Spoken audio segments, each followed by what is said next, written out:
Jessie Reyes is featured on this project. Young up and coming star. She's on 2 songs. How did you find Jessie Reyes? I was coming home. I got home one night from a video shoot, actually, and she was on TV. It was the Seth Meyers show, and she was doing that song Gatekeeper. And I was like, who the fuck is this?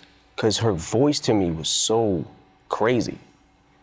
So I rewound it, and I was like, oh shit, I gotta check her out. So I went down the wormhole of looking up shit, and I was like, yo, I really wanna fuck with this chick, because she, right now, my personal opinion, I think she's gonna really blow up. That's my personal opinion. I've seen people, very talented people, not do that, but I think that I would put my money on her that she will absolutely be huge. But I don't even know if like necessarily in the pop world or anything like that. I don't feel like she does pop music. I feel like she comes from a real place and she writes her own shit. First time I got in the studio with her, I played her a couple beats and she just started writing to one right there. Laid a hook, Good Guy. I was like, oh shit. So she wrote the hook. Quick. To Good Guy. To Good Guy. Yeah. The one she's singing at the end. Yeah. There's Nice Guy, Good Guy. Good Guy.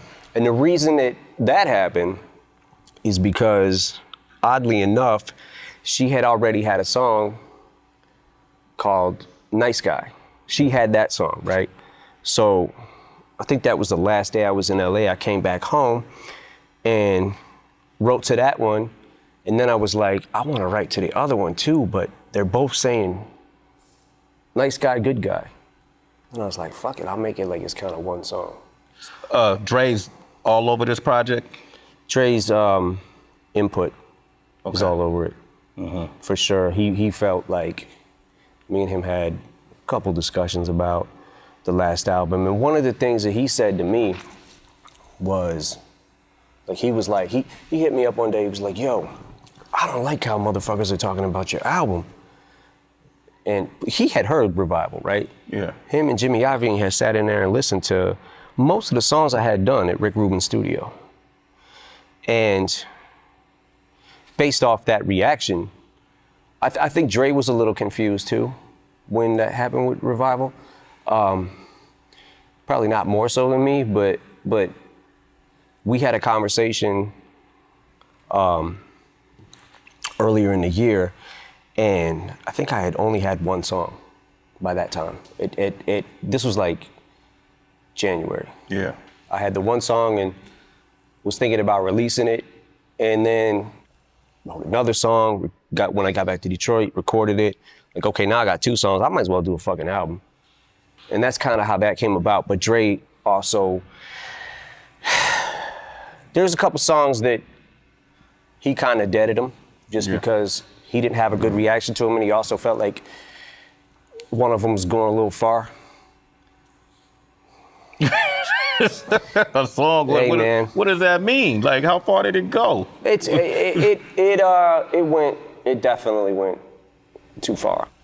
When you say go too far, I feel like Kamikaze was the place where if you were ever going to go so-called too far, this is where it would be. You did the BET verse for the rap cypher, and in it, you covered a lot of content that was relevant to the world we live in today that some folks want to sweep under the rug, and this is my own personal opinion. Conversations we have every day on Shade 4-5 on Sway in the Morning, we talk about, the injustice, policies, prejudice. We talk about discrimination, all of these different things, whether or not we're in the middle of a race war that is trying to be perpetrated by people in power. Not a war in the sense where people are going to pick up guns and shoot at, well, maybe, shit. Right. But in terms of psychologically, the whole nine. So when you did that verse on the BET cypher, what I thought why it was necessary, King Crooked had a song called I Can't Breathe, where he talks about, man, we can't just be the only ones saying this. White rappers shouldn't stay quiet. White rappers shouldn't stay quiet. I can't tell you how hard that line hit me. It was to the point where I'm like, this is how strong I feel about something. I gotta put it in the right words, And I saw shit where it was like, oh, these are not new subjects, they're new to Eminem, and that kind of shit. How did you respond to that reaction? You got backlash for that, you know, especially when you I did got the BET backlash for the Trump cipher, and Yeah. you know, it is what it is. At least when this shit is all said and done, maybe I can just be on the right side of history. But you got people dissecting the bars and going, "Oh, this shit is trash. It's not even that good," and like that's not what it's about. You're missing the whole point. You know what I'm saying? I'm trying to say this also to my fan base who might have voted for him. A lot of people in my fan base probably did. And at the time I did the cipher, I realized after it was all said and done that maybe I should have just attacked him. When you said you drew that line in the sand, maybe Yeah. you should have not done that. You should have reworded it and showed empathy towards Well, that's us. what I realized after I was done. That's kind of how I felt, because it's like, okay, this is backfiring on me, and I don't care. I don't give a fuck if that's what happened and hurt my sales. I don't care about that. Yeah. I care about the message I'm trying to convey. Why you felt a need to stand up, though? What was that for you as Marshall? What made you decide? Because I was just watching it every single day. I watch a lot of news, right? Yeah. The thing that pissed me off the most, that really set me off when I started going crazy with the pen, because I'm like, the Kaepernick thing. And when that shit happened and how he kept changing the narrative and kept changing the narrative, you fucking, I can't, I don't want to get into this whole Trump thing anymore. But well, you mentioned at the end of the ringer, Agent Orange sending a Secret Service to your house. Did the Secret Service really come to your house after that? They came to my studio, yeah. Okay. And they were just basically asking me questions about my lyrics to see what the intent was behind them, and if I was making a actual threat or just expressing myself. So that really happened. Wow, that's crazy. Right now, what we're seeing too, because Colin Kaepernick was named the face of Nike's 30th anniversary of Just Do It. You saw that, right? And then you got a whole slew of people that are now burning Nike shoes and Nike I saw that. products. It's infuriating. Yeah, what do you think? Infuriating. Yeah. Like, really? Nike supports people who kneel for the anthem. At this fucking point, come on. Seriously? Seriously? You gotta be a fucking moron to think that that's just what it's about and it's that fucking cut and dry. Yeah. You know what I'm saying? Like, there's a meaning behind this shit and there's real pain behind this shit. And you're burning a fucking pair of shoes? When you go about your fucking day and you got your job and you're thinking about all this other shit, that's what really fucking bothers you? People ain't gonna stop watching football. They're just not. Yeah. Football to me is the best sport there is. And what draws you to the game should not be, if that's how you feel about your country and you feel like you should stand for the anthem, stand for the anthem. That's fine.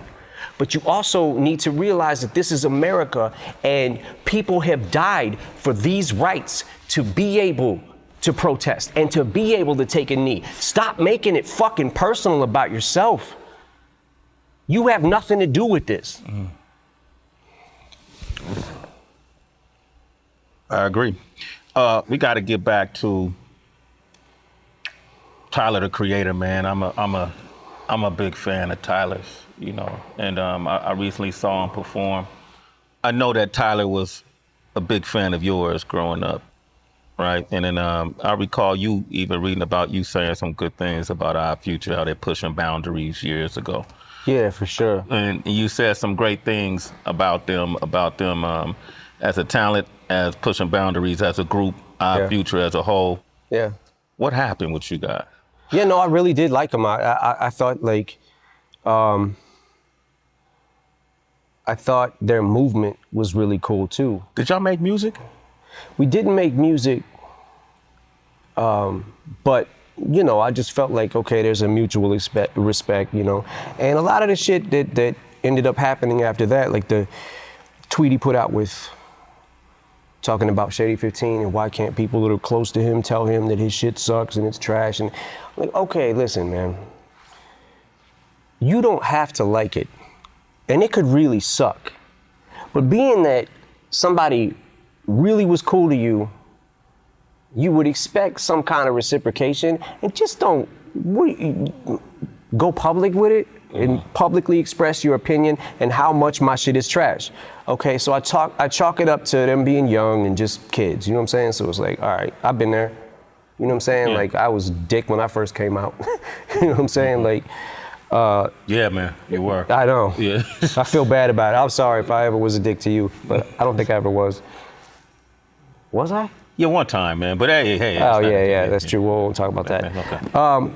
Nah, man, so I liked him. And then Earl Sweatshirt gets in an interview after Tyler trashes me. And then Earl Sweatshirt, anybody who listens to Eminem's drinking too much Mountain Dew. And I'm just like, really?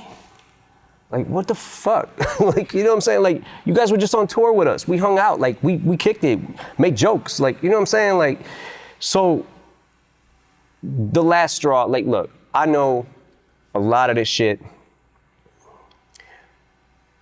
I could come across being very petty. Yeah. But at a certain point in time, someone has their breaking point. You know what I'm saying? So when Tyler tweeted out the thing about Walk on Water, this fucking song is horrible, I was like, all right, I need to say something now, because this is fucking stupid. You know? But at the same time, I'm not gonna let everybody just keep fucking, I'm not gonna be America's punching bag and motherfuckers just wanna think it's cool and safe to say whatever the fuck they want about me. I think it shocks people, because for all your career, you was the I just don't give a fuck guy. That can work both ways. How so? Because you don't give a fuck, you will fire back at somebody who says something about you. I picked and chose who that I wanted to say my piece with. Yeah. Because a lot of those things were personal. But then there's a lot of things that aren't personal in Kamikaze. You know, it's just the game and competition. You know what I'm saying? And spirit of an MC. Spirit of an MC, yeah. But you know, with the Tyler the Creator thing, man, I realize now, and I realized when I said it, but I wasn't like in the mind frame of, I was angry when I said the shit about Tyler. The fact of like, every time I saw this kid, like, always so cool to you. You know what I'm saying? Like, I loved his energy, like everything, you know what I'm saying? Like, he was a funny dude, like he's super charismatic and shit. But I'm sitting back like, man, at what point do I have to say something just to defend myself? And I think that the word that I called him on the album was, on that song, was one of the things where I felt like this might be too far.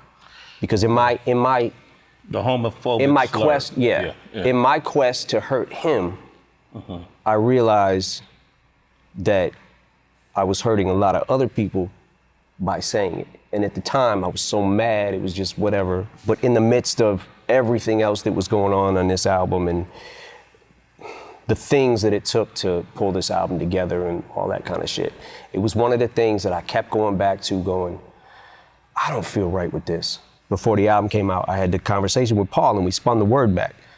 But now I realize people can hear what I'm saying anyways. In the case of this, man, I feel like just, man, I wish you and Tyler could sit down and hash that one out now that you fired your shot back and he said what he said, because I think that's a special young man, and he could probably use your mentorship and you could probably feed off of what he has to offer as well. I could tell it's different from Joe or some of the other names. Yeah, it's definitely different. It's not as personal. It's one of them things like, all right, dude, you deserve a tap now because I think you thought it was cool to just, because you slid with the other things and I didn't say shit, because like I said, I was chalking it up to them being young and just kids, man. I'm like, but at the same time, at what point do I just gotta keep taking this shit? People took that line and thought you